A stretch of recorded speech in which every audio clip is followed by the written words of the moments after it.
everybody, and thank you so much for joining the first segment of Soundbite. Hope you're enjoying our new email newsletter format and want to dive in today on some CRM best practices. We are going to touch on three topics here. One is around data, second around automation, and third around your total tech stack.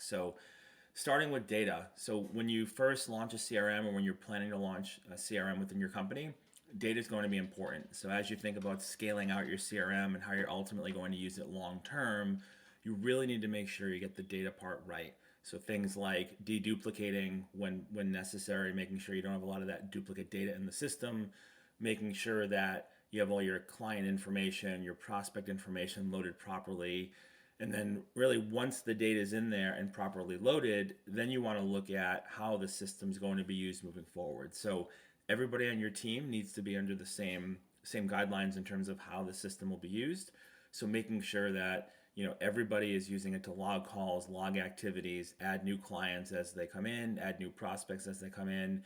If everybody's not on the same page, there'll be a breakdown in the information in the system. So, rule of thumb, if it's not in CRM, it didn't happen. And that's something that you really want to share with the team, that everything needs to be put into the CRM so that you have that proper data. And ultimately, again, that's going to help form a solid foundation for how you build and grow your CRM. Next is automation. So with automation, think of it as, you have your CRM, you're using it more like a Rolodex. It's just a way to look up information and log information. When you think of automation, now you can actually put that data to use for you. So automation, some really common uses we see: follow-up task reminders. So someone that you had reached out to that maybe didn't reply, you send a follow-up reminder to reach back out to that person within 7, 10, 30 days or so. Automated tasks based on maybe an open opportunity. So you have a deal or a proposal you've sent out and it's still open and it's been 30 days.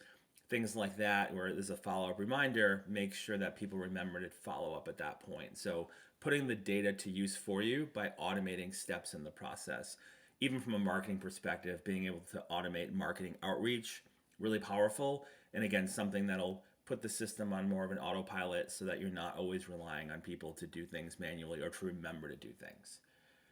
And then the third topic is just reviewing your tech stack. So looking at the other technology you're using outside of your CRM and determining if those solutions make sense to talk to your CRM. Example being something like QuickBooks. If you have all your accounting data in QuickBooks and all your clients in QuickBooks, would it make sense to take your CRM, connect it to QuickBooks so that you can see invoice history, payment history in your CRM, and have a single point of entry for new clients coming in, so you don't have to enter a client in two systems.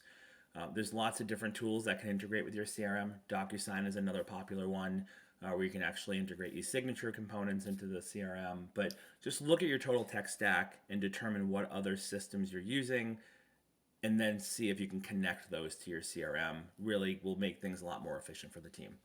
Hope you enjoyed the first segment, and we look forward to your feedback.